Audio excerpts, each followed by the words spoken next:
नमस्कार। आकाशवाणी देहरादून से प्रस्तुत है प्रादेशिक समाचार।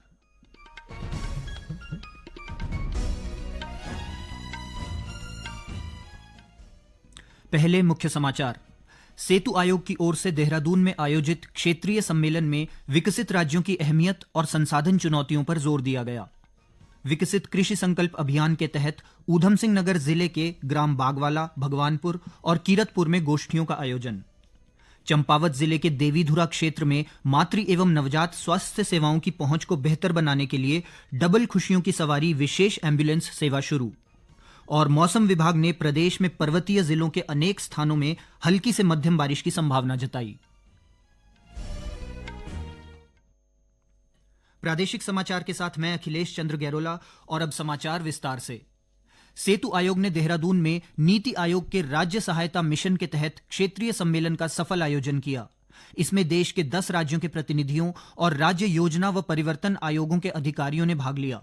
पेश है एक रिपोर्ट। सम्मेलन में विकसित भारत 2047 के लक्ष्य को ध्यान में रखते हुए राज्यों की नीतियों को मजबूत बनाने, नीति निर्माण में डेटा आधारित निर्णयों को अपनाने और नई रणनीतियों के क्रियान्वयन पर चर्चा हुई। मुख्य अतिथि डॉक्टर विजय सारस्वत ने कहा कि विकसित भारत का सपना विकसित राज्यों से ही साकार होगा। उन्होंने राज्यों की जरूरतों के अनुसार नीति बनाने और संसाधनों की कमी जैसी चुनौतियों से निपटने की आवश्यकता बताई। सेतु आयोग के उपाध्यक्ष राजशेखर जोशी ने राज्य की जीडीपी बढ़ाने में कौशल विकास, तकनीकी और योजनाओं के प्रभावी क्रियान्वयन पर बल दिया। मुख्य सचिव आनंद वर्धन ने डेटा आधारित जिला योजना को सशक्त उत्तराखंड के लिए जरूरी बताया और सेतु आयोग से इसे प्राथमिकता देने की अपील की। सम्मेलन में नीति आयोग और उत्तराखंड सरकार के प्रतिनिधियों के साथ तकनीकी सत्र आयोजित किए गए, जिसमें डिजिटल बदलाव, बेहतर गवर्नेंस और कल्याणकारी योजनाओं में समन्वय जैसे विषयों पर चर्चा हुई। विभिन्न राज्यों के अधिकारियों के बीच आपसी संवाद से साझा समस्याओं के समाधान के तरीके सामने आए। आकाशवाणी देहरादून के लिए समाचार कक्ष से गीता नेगी। केंद्र सरकार के महत्वाकांक्षी विकसित कृषि संकल्प अभियान के तहत ऊधम सिंह नगर जिले के ग्राम बागवाला, भगवानपुर और कीरतपुर में गोष्ठियों का आयोजन किया गया। इस अवसर पर विभागीय अधिकारियों ने किसानों को केंद्र और राज्य सरकार की विभिन्न योजनाओं की जानकारी दी। इसके अलावा कृषि विज्ञान केंद्र के वैज्ञानिकों ने कृषि की नवीनतम तकनीकों के बारे में बताया। कृषि विज्ञान केंद्र काशीपुर के प्राध्यापक डॉक्टर अनिल सैनी ने बताया कि इस कार्यक्रम का मुख्य उद्देश्य कृषि की नवीनतम तकनीकों को प्रयोगशाला से किसानों की भूमि तक पहुंचाना है। उन्होंने कहा कि बागवाला में आयोजित कार्यक्रम में वैज्ञानिकों ने किसानों के साथ संवाद किया। इस दौरान किसानों की समस्याओं के अलावा योजनाओं से संबंधित सुझाव भी किसानों से साझा किए, जिन्हें सरकार को प्रेषित किया जाएगा। इसका जो मुख्य उद्देश्य है, जो हमारे लैब टू लैंड कहते हैं, जिसमें कृषि वैज्ञानिक और किसानों का मेल है, जिससे जो भी वर्तमान में परियोजनाएं चल रही हैं, योजनाएं चल रही हैं, उनको देखा जा सके और उनको सुधारा जा सके। वास्तव में किसान क्या चाहता है, वास्तव में उसको विभिन्न क्रॉप्स में, विभिन्न फसलों में क्या समस्याएं आ रही हैं और जो विभिन्न योजनाएं चल रही हैं, किन वो योजनाओं में वो परिवर्तन चाहता है, किन योजनाओं में वो कमी चाहता है। साथ ही साथ विभिन्न किसानों के द्वारा जो खोज की गई है, जैसे इंद्रासन चावल है, जैसे जकराना बकरी की ब्रीड है, इस तरह की चीजों को जो पूरे भारतवर्ष में अलग अलग किसानों के द्वारा डेवलप की, उन सभी चीजों को यह जो है एक डाटा इकट्ठा किया जा रहा है, जिससे आगे दिशा और दशा जो है कृषि की तय हो सके। प्रधानमंत्री नरेंद्र मोदी ने इस वर्ष योग दिवस के प्रति लोगों में उत्साह देखकर प्रसन्नता व्यक्त की है। सोशल मीडिया पोस्ट में श्री मोदी ने कहा कि योग को लोकप्रिय बनाने के लिए आंध्र प्रदेश के लोगों का योगांध्र 2025 सराहनीय प्रयास है। प्रधानमंत्री ने लोगों से योग दिवस मनाने और योग को अपने जीवन का नियमित अंग बनाने का आह्वान किया। श्री मोदी ने 21 जून को आंध्र प्रदेश में योग दिवस मनाने के लिए उत्सुकता प्रकट की है। ये समाचार आकाशवाणी के देहरादून केंद्र से प्रसारित किए जा रहे हैं। ताजा समाचार के लिए आप हमारे सोशल मीडिया एक्स व Facebook page Akashvani news Uttarakhand को फॉलो कर सकते हैं। साथ ही ये समाचार हमारे YouTube channel Akashvani news Uttarakhand पर भी उपलब्ध हैं। चंपावत जिले के देवीधुरा क्षेत्र में मातृ एवं नवजात स्वास्थ्य सेवाओं की पहुंच को बेहतर बनाने के लिए डबल खुशियों की सवारी नाम से एक विशेष एम्बुलेंस सेवा की शुरुआत की गई है। यह सेवा गर्भवती महिलाओं और नवजात शिशुओं को समय पर और सुरक्षित स्वास्थ्य सेवाएं प्रदान करने के उद्देश्य से शुरू की गई है। इसके तहत गर्भवती महिलाओं को पनिया, देवीधुरा और पाटी के मॉडल डिलीवरी केंद्रों तक पहुंचाना, प्रसव के बाद मां और नवजात को सुरक्षित रूप से घर लौटाना तथा 0 से 28 दिन तक के उच्च जोखिम वाले नवजातों को जिले के भीतर उपयुक्त स्वास्थ्य केंद्र तक पहुंचाना इसका मुख्य उद्देश्य है। यह सेवा उस समय सक्रिय रहेगी जब 108 आपातकालीन सेवा उपलब्ध नहीं हो सकेगी। इस विशेष एम्बुलेंस की सहायता के लिए आमजन 910-510-8102 पर संपर्क कर सकते हैं।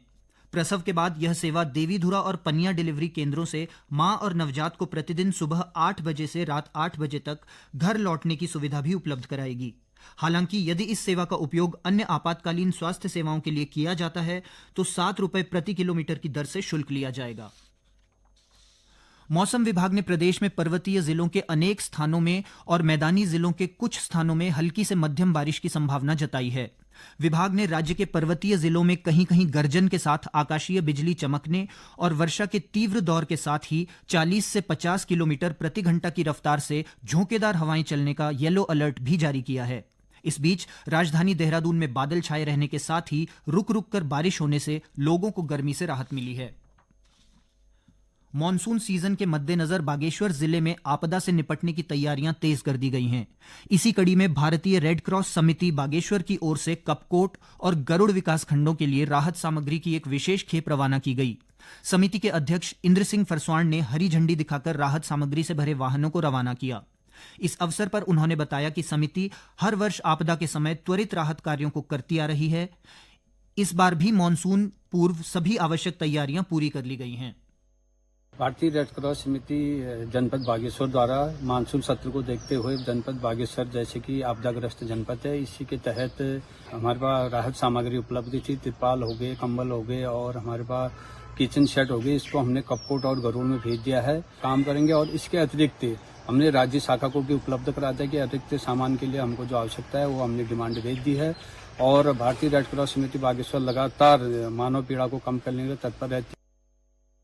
रेड क्रॉस समिति बागेश्वर का यह प्रयास न केवल तत्परता को दर्शाता है बल्कि आपदा प्रबंधन के क्षेत्र में उसकी मानवीय प्रतिबद्धता का भी एक उदाहरण प्रस्तुत करता है।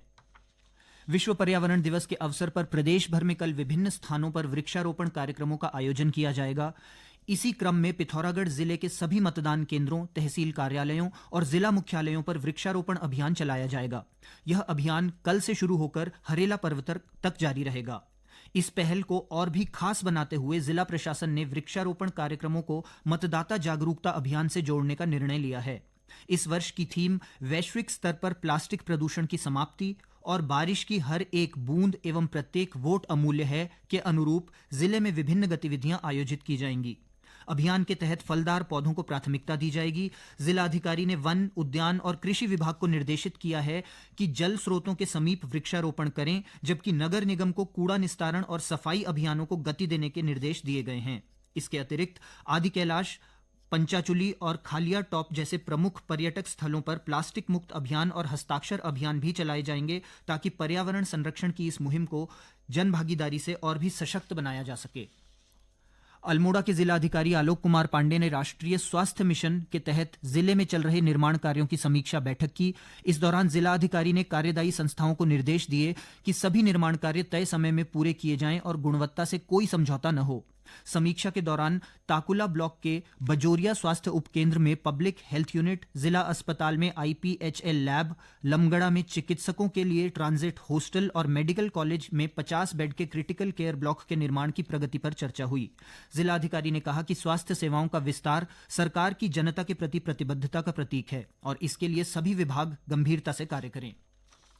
उत्तराखंड राज्य स्तरीय खेल परिषद के उपाध्यक्ष हेमराज बिष्ट ने पिथौरागढ़ के सुरेंद्र सिंह वल्दिया स्पोर्ट्स स्टेडियम में खेल प्रशिक्षण शिविरों का शुभारंभ किया। जिले में खेल विभाग द्वारा इस वर्ष 12 केंद्रों में 28 खेलों का प्रशिक्षण प्रदान किया जाएगा। अंत में मुख्य समाचार एक बार फिर।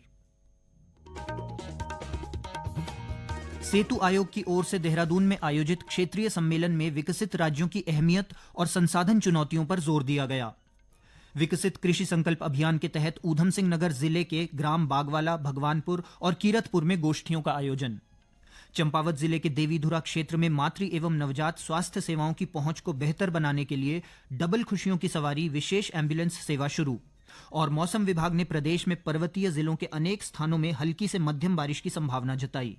इसके साथ ही प्रादेशिक समाचार का ये अंक समाप्त हुआ। अगला समाचार बुलेटिन शाम 6:30 बजे प्रसारित किया जाएगा। नमस्कार।